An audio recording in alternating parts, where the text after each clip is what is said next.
Hey guys, today's video, we have a package that we actually found this on Marketplace. It was in, I think it was in Indiana. So someone was selling their kids' slot cars. It's an older person, and it's a pretty cool variety. So pretty stoked. I love doing that kind of stuff. The box and stuff luckily made it here. Literally the label was what was holding this thing closed. So kind of ghetto, but and that's what we got inside. So a bag of cars with a hole in it. Moe's Toy Cars, okay. Hopefully none of them are broken, but we got kind of a mixture of stuff. Nothing looks broken, except for the Porsche. I don't know what happened to that thing. Looks like it got melted. I mean, it smashed a little bit, but that is weird. Look at that. The pillar is messed up. This is like probably the most rare thing in here too. These, whatever.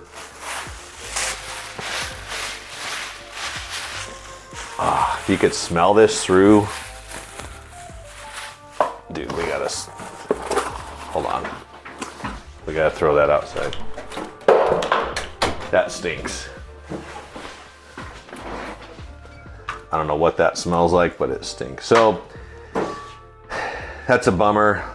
Lifelike Porsche. This might even be a row car, but this is like a really sought after body for hard body racing because it's so lightweight. This thing is very, very thin. And I mean, I'd still race it if it would fit on the car. It looks like it's kind of deformed though. So something happened to that thing, but that's the bummer. I'm just glad the rest of the stuff's not busted. I mean, being thrown in a box like that and shipped across the country, I'm actually lucky that that's the stage that they're at. But we got a chrome Corvette Tyco 440X2. Let's pop the body off here. Actually, I'll move these off to the side. We'll just go through each of these cars. So a lot of you guys might be wondering, you know, why do you buy this stuff? What interest do you have in this stuff? And the answer to that question, there's a lot of them, but the main answer is I buy this stuff. My interest in stuff is exactly the same as yours because I'm a hobbyist, I'm an enthusiast. I would love to, you know, not see these cars go to waste or get thrown away. I mean, there's been millions and millions and millions of slot cars thrown away over the years. And it's up to us, the hobbyist and the enthusiast nowadays, to seek those out on Marketplace, eBay. I mean, some people like this person, they didn't have eBay, they had Marketplace. I happened to find it. I paid, you know, pretty fair value for this stuff. And I like it because, you know, I might be able to use it for a race body. I might be able to clean it up. And if it's something I don't already have, I might be able to use it as a rental car for SCDRL. I might use it as a core, like this 440X2. This is a great core for building a race car out of. But this car looks pretty good. So there's multiple reasons why I do it. I just like, you know, I still enjoy buying stuff. I mean, when you have a shop full of stuff that you can literally grab anything you want, anytime you want, it does take a little bit of that joy away from being able to buy and order stuff, have it come in, open up the box. I mean, and on this stuff too, you never know what you're gonna get. I mean, this is stuff from like early 2000s, late 90s, which means that the person, what did that bag say on it? Moe? Yeah. That Moe, this person that I bought it from, their kid Moe, he's probably, I mean, he's probably a young adult right now. So he had these cars. He obviously didn't want them anymore, or something happened, or whatever. Who knows? But pretty cool that we got these, and now we can do whatever we need to do with them. Get them back into kind of the high performance, the enthusiast side of the market. So I'm gonna just go over them real quick. We have an X2. Looks like it's a no mark front bulkhead, and the rear's got a lot of stuff on it. It's a no mark rear So it is unmarked, and it does say the chassis is a Hong Kong version. So I think there's two. I think there's Hong Kong and there's Malaysia. I don't remember what one's more rare, but we are going to track test these. We're not going to do anything to them. I mean, we could do something to them, which would be my normal oil, pick up shoes, but we're clean the tires. We're just going to throw them on the track. We might clean the tires back there, but moving on, we have a good old lifelike one of, no offense to anybody. Actually, you know what? I'm not even going to apologize. This is one of the ugliest slot cars that I've ever seen in my life. I don't even know what this is. Maybe a Lumina, maybe a 5.0. Is that a, you think that's a 5.0? Look at the headlights on that thing. It looks like a Firebird, or not a Firebird, a Thunderbird. A Thunderbird? It's a T-Bird. Oh, I mean, it's... Fox body T-Bird. Yeah, that is an ugly car. Both of these are the same. These probably were from a set. These are lifelike M chassis, which the M chassis can be a ton of fun. This is a really fun car because, oh my gosh, look at that hair. Dude, if anything goes near my mouth right now, I'm throwing up, I'm telling you right now. But these cars, they are a lot of fun because they don't have traction mags. They have a unique motor magnet setup, which the motor mags do provide downforce. I don't know how much, let's see. I'll grab a piece of Tomy track here. Yeah, so it's got over 1G. So 1G is the car's weight. So if the car can go upside down, you know, it's got over a G. That one's a lot closer because the body's on. I mean, maybe if we throw the body back on this thing, maybe it'll fall off. No, so it still has more downforce than a Tyco 440 X2, which a lot of you guys might not have known that. Also, the lifelike track has higher downforce and higher rail height. So a lot of times these things, you can see how thrashed the pickup shoes are. Very close to the same wear, with the passenger side being more worn out. Probably a characteristic of the track. Could have been a figure eight. It could have had a corkscrew. Who knows? But I love these cars. I love putting you know, hop-ups on them. We do make magnets for them if you want a little bit more stick. But I'd love to make some really high-performance versions of these and either put a Lexan body on it, or I probably would put a I could not stomach this on the track, this body anyways. But those two cool cars. Next up, we got, to me, the best HO slot car toy company. Like, let's see, we'll rephrase that. The best toy HO slot car ever made, which is why the Viper platforms, the V1 and the V3, are based on this. So this thing looks literally brand new. It's had a little bit of running, but almost, like, I mean, we're talking very little, you know, and this could just be even the factory marks on there. I'm gonna pop the body off. But Pennzoil body, I mean, this thing looks so good. There's no marks on it. Has a little blems right here from the tampo printing of that stripe, which I have to check another one of mine and see if it has those same marks on it. But the chassis is like brand new, not broken. It is a black chassis, which their polycarb, they were notorious for breaking, but that is a very, very nice stock Super G Plus. So I will make sure to be careful with that when I run it. A lot of times on these things, I usually will hop them up, you know, if they're used and they're run.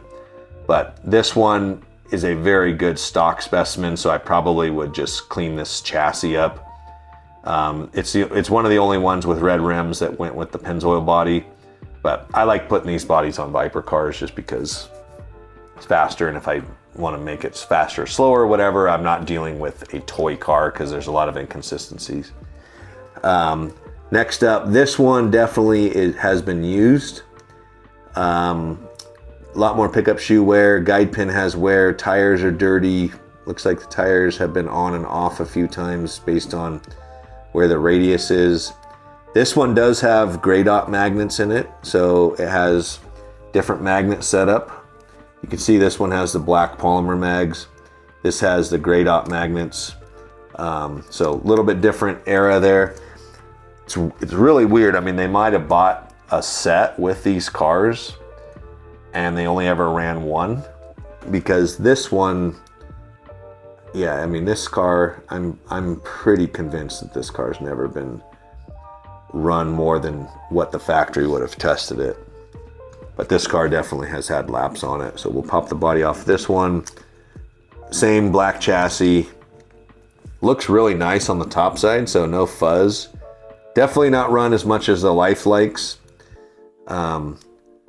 But my guess is that they had a Lifelike set and they probably got these cars as upgrades and they only ever ran this one because they were maybe too fast, or maybe the guy that owned it, Mo or whoever it was, they started to get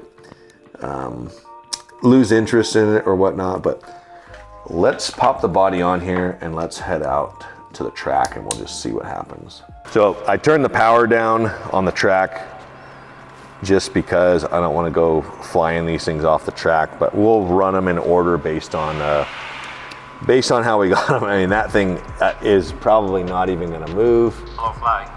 But hey, if they work, and honestly, even if they don't work, I don't really care because I know how to fix them. There's no parts on any of these things that I don't have or that I can't get. But it is cool when you get something to be able to drive it. So this thing, even though it has rock hard tires, it's still, I mean, it will still rip through the corner. Look at, I mean, there's literally no mechanical traction there from the tires. That is all downforce that's making that car go.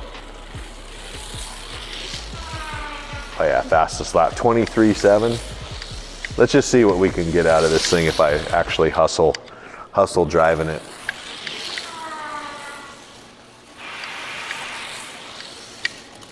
Oh my gosh, a little rusty. That could have been this guy's little brother named Little Rusty. But I'm not gonna clean the tires on any of them. We're just gonna run them and we're gonna see how they run. Hopefully this will be a clean lap.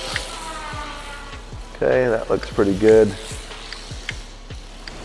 We'll do one last one. Oh, geez. Okay, so 8.6 out of that one, which is pretty good. I mean, that's pretty cool. At the end, we'll clean the tires and we'll just see how much of a difference that makes. You guys know I am always preaching cleaning the tires, just basic slot car maintenance, but this could be an example of someone saying, oh, well, this car doesn't work very good anymore.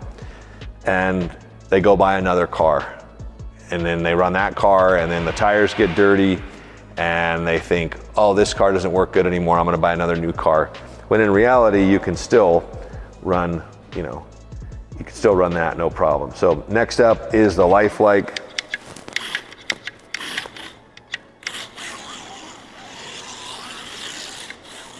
This thing, hopefully we'll make it around the track. Oh, it's got lights, dude. See that? So 9.6. Oh yeah, see that fishtail? So this car definitely has some electrical gremlins. It did run fast lap though. It needs some pickup shoes. It needs a little bit of work, obviously, but still ran 8.3. See if this other one will go. And who knows? I mean, it could have been 20 years since these cars ran.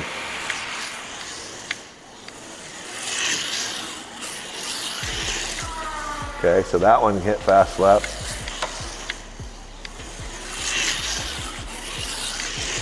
Okay, 7.3, so a lot faster. Still not super good. Actually, we did this one next time. So now, this car's brand new. It should run like, 4.5 second lap time, is my guess. I'm not gonna friggin' destroy it, but let's just see.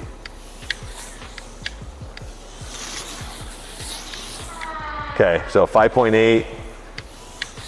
I'm not gonna push it too hard, but I might just do one burner just for the heck of it. Okay, 5.2. So if you went from one of those cars to this car, you'd just be like, this is crazy how much better it is.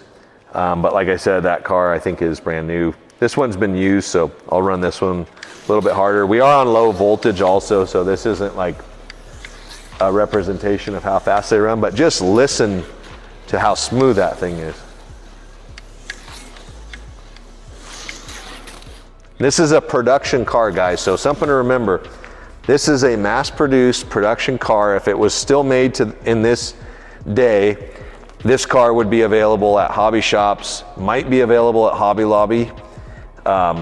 And I want you to think about what is available at those places right now and what's being currently made by our manufacturers of like AFX, Auto World.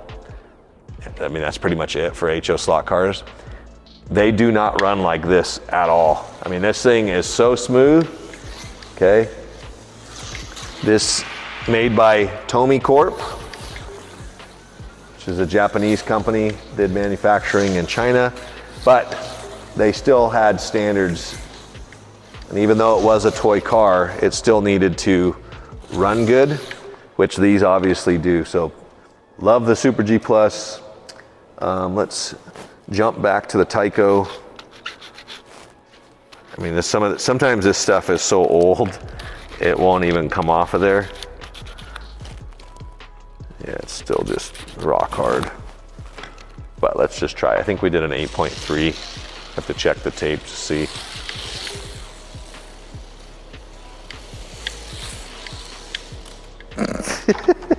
So what's happening is it has no grip, and when I let off the throttle and it goes full brake, it's sliding. I can literally see it like sliding on ice in here like this, and then it just drives straight off the track, which is pretty funny. But so, I mean, cleaning the tires ain't gonna do much on this one. They're dry rotted. So, but you know, back in the day, if that scenario that we talked about played out, where this car, they thought it wasn't working as well as the other cars because it just needed to be cleaned. In its day, the tires would have still been soft. They just would have been dirty. They could have cleaned them, popped them on there and run them.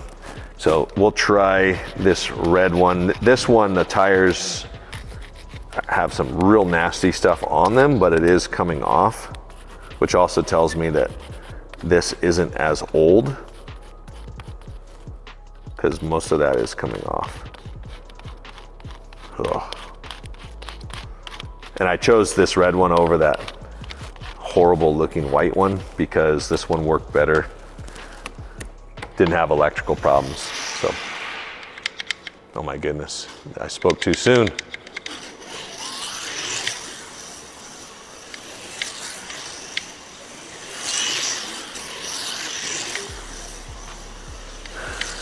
.2, so that's way faster than it ran earlier. 6.4.